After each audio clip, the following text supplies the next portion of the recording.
우리는 올해를 부름의 상을 향하여 위하여라는 교회 표어를 정하고 달려가고 있습니다. 그래서 저는 1월 달 동안 우리가 어떤 자세로 부름의 상을 향하여 달려갈 것인가 말씀을 나누었습니다. 첫째 주는 부름의 상이 무엇인지 살펴보았고요. 둘째, 셋째, 오늘까지 어떤 자세로 달려갈 것인지 살펴볼 것입니다. 여러분, 부름의 상이 무엇이라고요? 종말론적으로 마지막 예수님 앞에 섰을 때 상을 받는 그 상만을 의미하는 것이 아닙니다. 그때 잘했다 충성된 종이라 칭찬을 받아야 됩니다. 하지만 이 땅에 살면서도 부름의 상이 있습니다. 그것이 무엇입니까? 예수 그리스도의 고상함을 깨달아 아는 상입니다. 말씀을 통하여 예수님이 어떤 분이고 은혜 가운데 그 주님을 바라보는 상을 말합니다.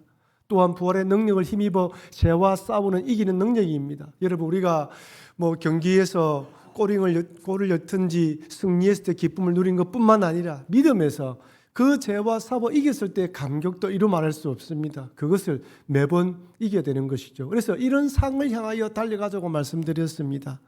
그렇다면 이런 상을 향하여 달려갈 때 어떤 자세를 가져야 될까요? 믿음의 선배들이 걸어갔던 길을 본받아야 됩니다. 사도 바울은 세상에 좋은 것을 배설물로 여기고 예수님을 자랑하는 삶을 살았습니다. 하늘 보좌, 하늘 나라, 하늘 시민권자로서 하나님을 아버지라 부르며 기도할 수 있고 우리는 천국 간다, 천국 백성이다는 사실을 잊지 말고 믿음으로 살아가자고 권면한 걸 들었습니다. 우리 지난주에는 뭘 들었죠? 두렵고 떨리는 마음으로 구원을 이루라 라는 말씀을 가졌습니다. 두렵고 떨리는 마음이란 무엇입니까? 어그러지고 거스러지는 세대, 삐뚤어진 세대를 본받지 말고 생명의 말씀을 밝히는 삶, 신의 성품에 참여하는 삶, 그리고 이런 믿음의 길을 소망하고 하나님 우리에게 소원의 마음을 주셨으니 이 믿음의 길을 걸어가자고 말씀드렸습니다. 오늘은 또 계속해서 어떤 자세로 우리가 믿음의 길을 걸어가면서 부름의 상을 향하여 달려가야 할지 살펴보려고 합니다. 한 세 가지로 살펴보겠습니다. 첫째는요, 한번 따라합시다. 기뻐합시다. 여러분 어떻습니까? 요즘 기쁘십니까? 얼굴을 보니까 좀 안 그런 것 같아요.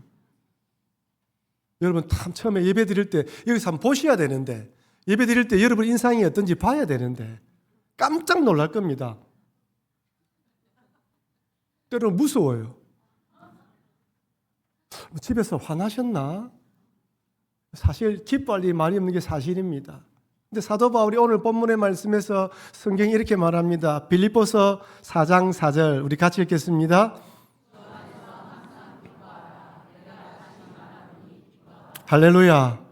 희한하게 기뻐하라 말만 해도 마음이 기뻐요. 우리의 마음은요, 내 입에만 어느 대로 따라갑니다.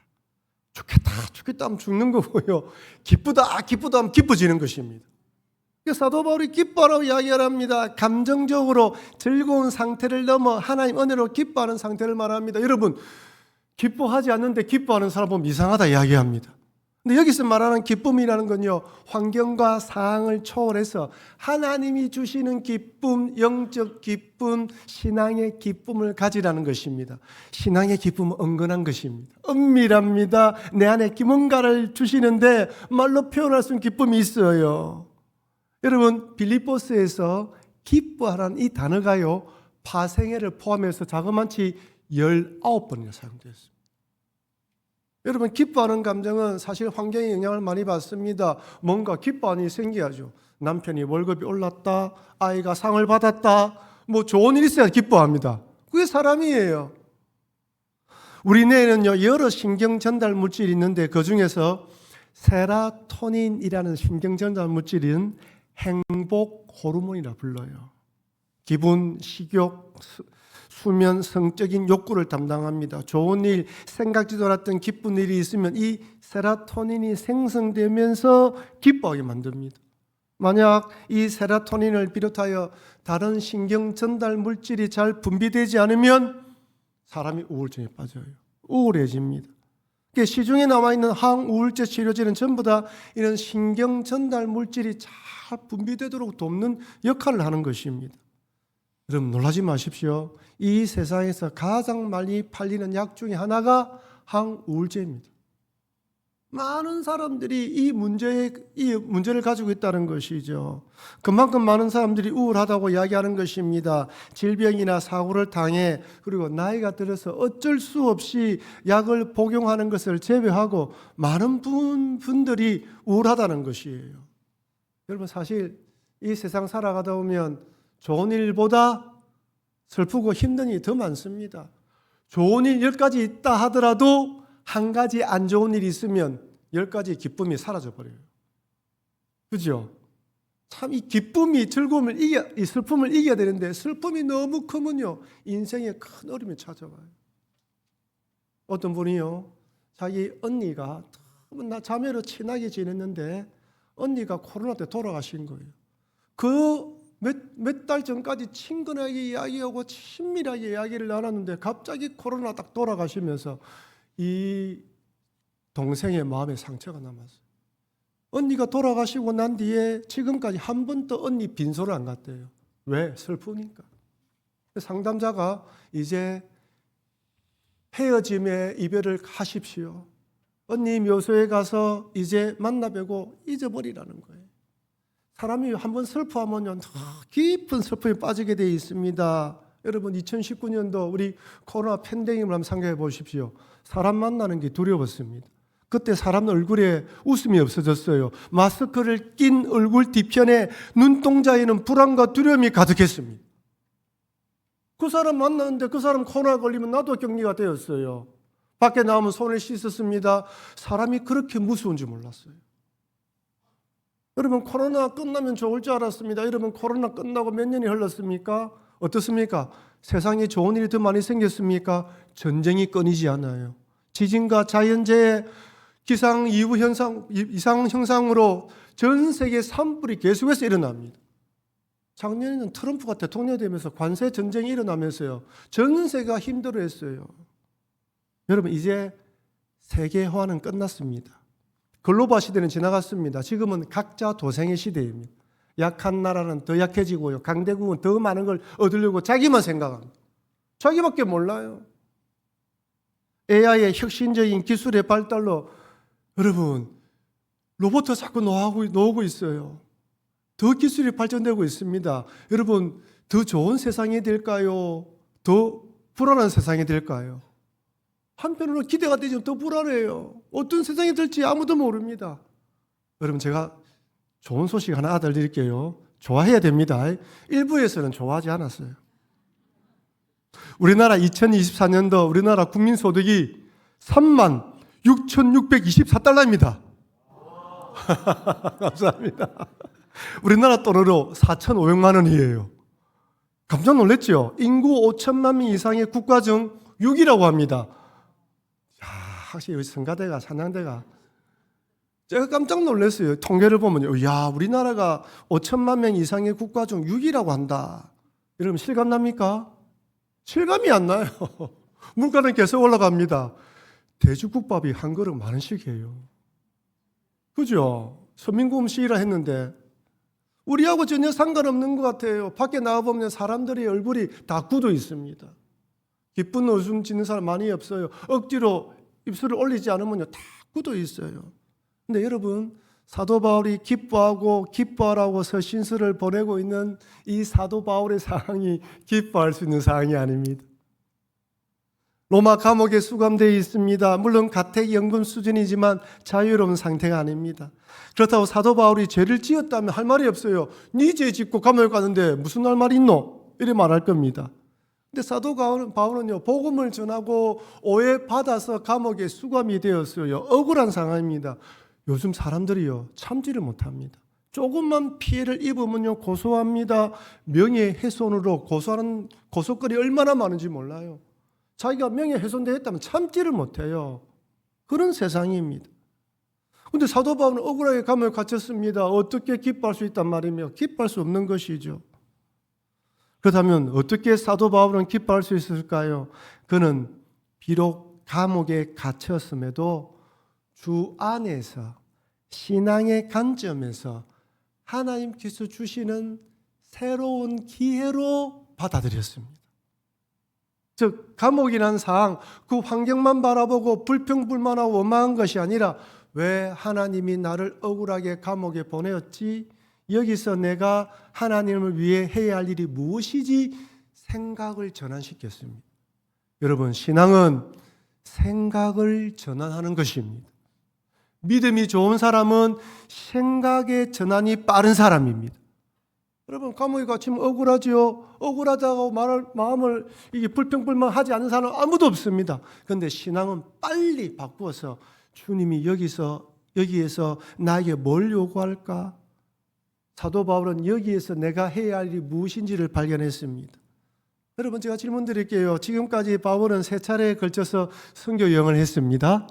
만약 바울이 감옥에 갇히지 않았다면 지금 뭐 하고 있을까요? 당연하게 다니면서 복음을 전하겠지요. 정신없이 복음을 전할 것입니다. 하지만 갇히는 신세가 되면서 에베소서, 빌립보서, 골로새서, 빌레몬서의 옥중 서신을 기록했습니다. 성경에는 4편만 나와 있지만 더 많이 썼을까요? 적게 썼을까요? 더 많이 썼겠지요.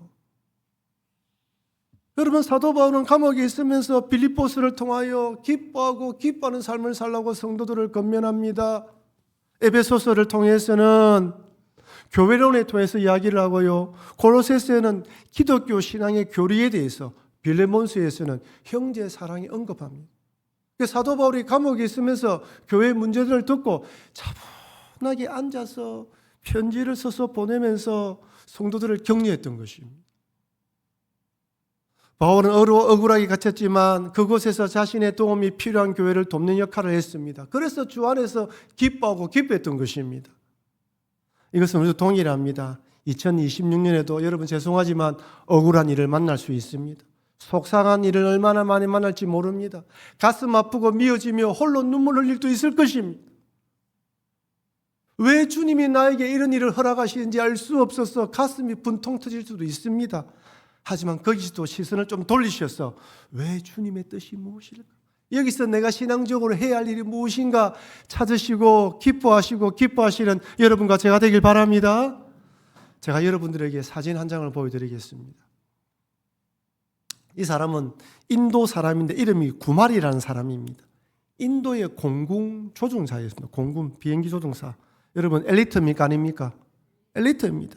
1988년 야간 비행을 마치고 비행도로 돌아와서 오토바이를 타고 가는 도중에 교통사고를 당했어요. 그래서 머리 밑 전체 전신마비가 되었습니다. 지금 앉아있는 자세는 저렇게 앉아서 입에 뭘 물고 있지요? 막대기를 하나 물고 있지요. 하반신마비 재활센터에서 힐체에 앉아 막대기를 입에 물고 컴퓨터 키보드를 두드리고 있는 모습입니다. 1988년도니까 오래전이잖아요. 지금은 더 발전된 모습일 것입니다. 그렇게 키보드를 두드리면서 글을 쓰기 시작했어요. 얼마나 글을 잘 쓰는지요. 세련된 문장, 표현. 이분이 움직이지 못하니까 사고가 더 깊어지잖아요. 눈으로 책밖에 보지 못하니까 책을 읽으면서 글을 썼는데 학교 교과서에 실리고 전국 일간지에 실렸다고. 그래서 인도에서 대대적으로 보도를 한 사람이에요. 비록 목 아래 마비가 되었지만 좌절하지 않고 현재 자신이 할 수 있는 일을 발견하고 선한 영향을 미쳤습니다. 그러니 여러분, 저는 여러분들의 현재 상황이 어떤지 모릅니다. 하지만 그것을 허락하신 하나님의 뜻이 있음을 믿고 거기서도 내가 할 수 있는 일을 찾아서 주의 일을 하시기를 바랍니다. 그럴 때 우리 안에 기뻐할 수 있는 것입니다. 두 번째로요, 한번 따라합시다. 관용을 베푸는 삶을 삽시다. 둘째는 관용입니다. 관용. 빌립보서 4장 5절에 우리에게 이렇게 말씀합니다. 같이 읽겠습니다.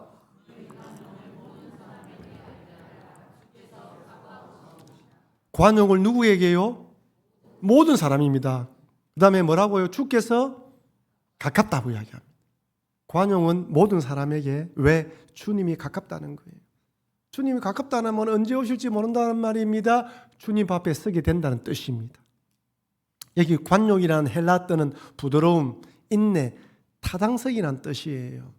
여러분 구약의 히브리 성경을 헬라어로 번역한 70인용 성경이 있죠. 그 성경에서 이 관용이란 헬라어를 시편 86편 5절에 번역했습니다. 이렇게 되어 있습니다. 자, 한번 시편 86편 5절을 같이 읽겠습니다.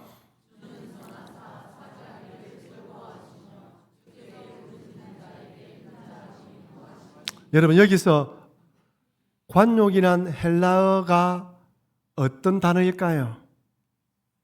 선하사, 사죄하기를, 후하심이다. 인자, 자 1번 선하심, 2번 사죄하기를, 3번 인자함, 4번 후하심. 답은 사죄하기입니다. 용서한다는 말이에요. 관용은. 사죄하기를 즐거워하시며 할 때가 이 단어 사용되었습니다. 언제든지 용서할 마음의 준비가 된 상태, 넓은 마음으로 남을 품는 걸 말해요. 관용은 용서와 비슷한 것이죠. 마샬이라는 신학자는 남의 잘못에 대해 너그럽고 그들의 결점을 판단하는 데 있어서 인자한 태도를 말합니다. 오늘 장로님 기도하시면서 성도들이 서로 비판하고 비난하지 말고 넓은 마음으로 품자. 이게 관용입니다. 관용. 관용은 주 안에서 기뻐하고 기뻐할 때 내 삶에 나타나는 결과입니다. 기쁨이 있는 사람은 마음이 넓어집니다. 은혜가 넘치니 다른 사람의 잘못과 부족함도 품어줄 수 있습니다. 너그러운 마음으로 안아줍니다. 신앙이 없으면, 믿음이 없으면 좁아듭니다. 품지 못합니다. 비판합니다. 몰아냅니다. 여러분 그렇잖아요. 부부관계에서도 사랑이 넘치면, 기분이 좋으면 어떤 부분은 용납합니다. 자녀가 잘못해도 품어줍니다. 내가 마음이 좋지 않고 내가 힘들면요, 자그마한 일에도 막 버럭처럼 화를 냅니다. 나도 깜짝 놀래요. 여러분 관용은 특별한 사람에게 베푸는 호의가 아닙니다. 오늘 본문에서도 모든 사람에게 베풀라고 되어 있습니다. 나에게 잘하는 자, 나의 마음에 드는 자, 나에게 잘 대해주는 사람에게만 하라는 것이 아닙니다. 경쟁자, 적대자, 미운 사람, 원수와 같은 자에게도 관용을 베풀라는 것이죠. 여러분 쉽습니까? 어렵습니까? 어렵습니다. 절대 쉬운 일이 아닙니다. 주님은 쉽게 말씀하지만 적용하기가 쉽지가 않아요. 어떻게 그렇게 한단 말이에요. 그런데 여러분 관용은요, 내 감정을 넘어서 의지적으로 하는 것입니다. 때로는요, 관용을 베풀면 상대방이 우리를 무시할 때도 있어요. 이 사람 이상한 사람이네. 근데 진짜 관용을 베풀고 진심이 통하면요, 상대방이 존중합니다. 존경합니다. 앞에서 머리를 숙입니다. 말은 하지 않아도 이 사람은 대단한 내공을 가진 사람이다. 관용은 약함이 아닙니다. 물러서는 태도가 아닙니다. 사랑의 또 다른 표현입니다. 여러분 예수님께서 십자가에 달려 돌아가실 때를 한번 생각해 보십시오.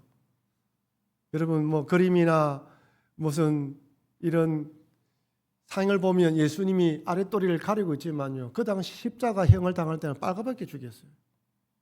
고통도 고통이지만 수치입니다. 그때 예수님이 뭐라고 기도하셨습니까? 누가복음 23장 34절 말씀을 같이 읽겠습니다.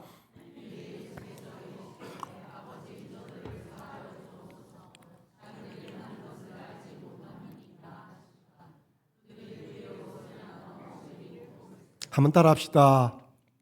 아버지, 저들을 사하여 주시옵소서. 한번 따라합시다. 하나님, 그들을 용서하여 주시옵소서. 마음에 품고 있는 그분들을 이렇게 기도하시길 바랍니다. 새해가 시작해서 한 해를 달려가야 되는데 내 마음에 품고 있는 그런 분들이 있다면 주여 그들을 용서하여 주시옵소서. 예수님은 십자가에 뻘거벗기고 달렸습니다. 희롱하고 조롱합니다. 억울하고 부끄럽고 수치스럽습니다. 예수님은 12군단이나 되는 천사를 동원하여 말씀 한마디면 다 로마 군병들 멸하실 수 있습니다.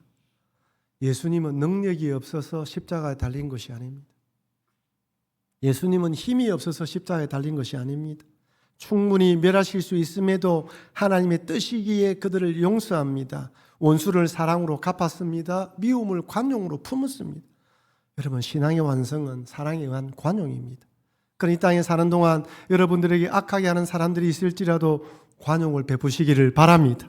올 한 해 동안 이런 마음으로 관용을 많이 베푸시는 여러분과 제가 되길 주의 이름으로 축원합니다. 이런 마음으로 기도하시길 바랍니다. 마지막 세 번째는요, 따라합시다. 모든 염려를 하나님께 맡깁시다. 우리 빌립보서 4장 6절 7절 말씀을 같이 읽도록 하겠습니다.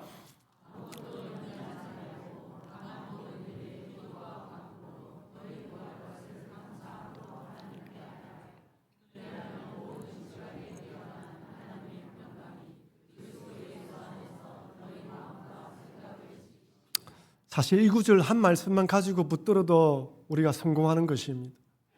여러분, 염려는요, 염려라는 번역된 헬라어 뜻은 마음이 여러 부분으로 나뉘는 것을 말합니다.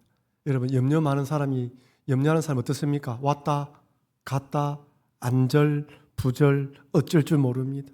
염려는 우리 신앙에, 우리 삶에 전혀 도움이 되지 않습니다. 염려는 품어야 할 것이 아니라 버려야 합니다. 쫓아날 대상입니다. 아무짝에도 쓸모없는 것이 바로 걱정, 근심, 염려입니다. 염려는 하나님께 주시는 마음이 아닙니다. 우리가 해결할 수 있는 것도 아닙니다. 사단 마귀가 우리와 하나님 사이를 갈라놓기 위한 전략입니다. 여러분, 염려는요, 매일 싸워야 되는 거예요. 오늘 염려 이겼다고 내일 염려 오지 않습니까? 아니에요. 바닷가에 파도가 철썩 치는 것처럼 끊임없이 염려가 찾아옵니다. 여러분, 우리는 유한한 존재이고 연약한 존재이고 허물 많기 때문에 염려가 찾아오게 되어 있습니다. 그런데 그 찾아오는 염려를 몰아내라는 것입니다. 쫓아내는 것입니다. 여러분, 염려가 찾아올 때 두 가지를 딱 생각하십시오. 첫째는 염려의 기한은 오늘까지입니다. 염려의 유통기한은 24시간입니다. 성경은 이렇게 말합니다. 마태복음 6장 34절 같이 읽겠습니다.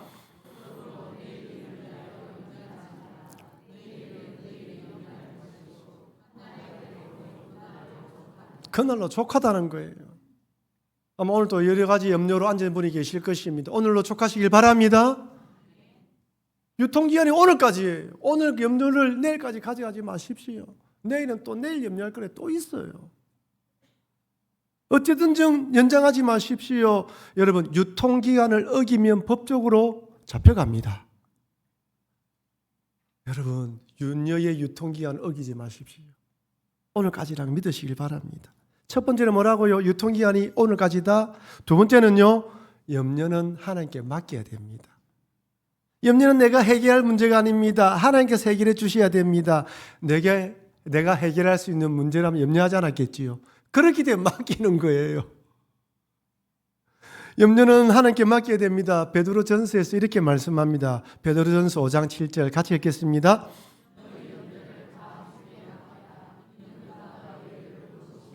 여러분, 돌보신다는 거예요. 하나님 나를 돌보시지. 아버지는 좋은 아버지지. 좋은 걸 주시는 분이지. 그걸 믿고 맡기는 것입니다. 여러분, 그렇다면 어떻게 맡길까요? 맡기라는 이 헬라의 뜻은 위로 던지다는 의미입니다. 염려가 찾아올 때마다 던지는 것입니다. 어떻게 던질 수 있을까요? 기도하면서 하나님께 맡겨드리는 것입니다. 그래서 우리가 앞서 읽었던 빌립보서 4장 6절에서 7절을 기도하라고 이렇게 권면하지 않습니까? 우리 다시 한 번 더 읽어보도록 하겠습니다.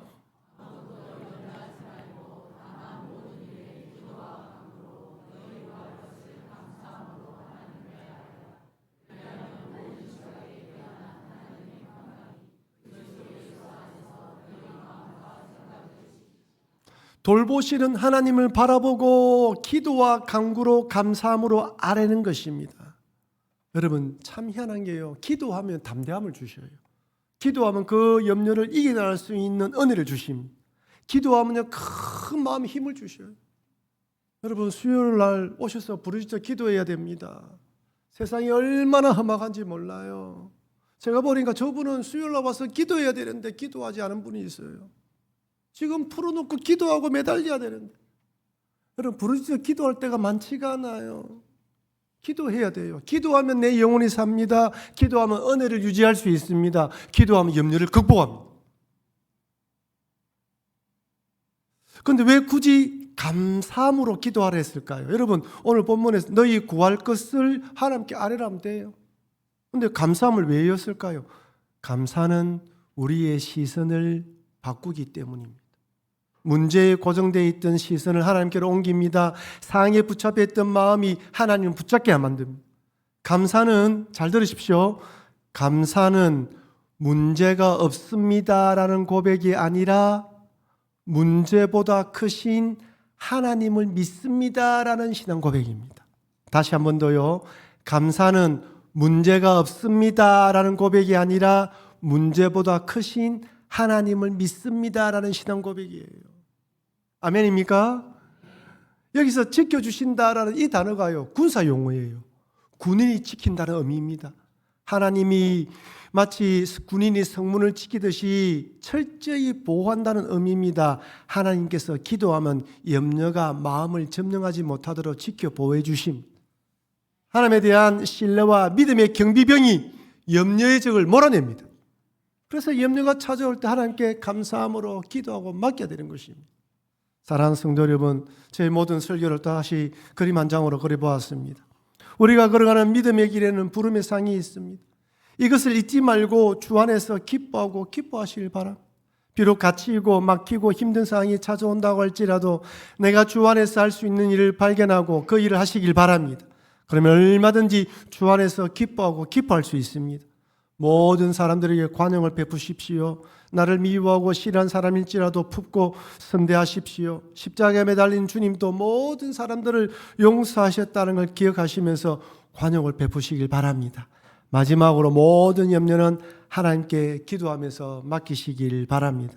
염려의 유통기한은 오늘 하루 하나님께 감사함으로 기도하면 하나님 우리의 마음을 지켜주십니다. 이런 믿음으로 남은 평생 부름을 상을 향하여 달려가시는 여러분과 제가 되길 주의 이름으로 축원합니다.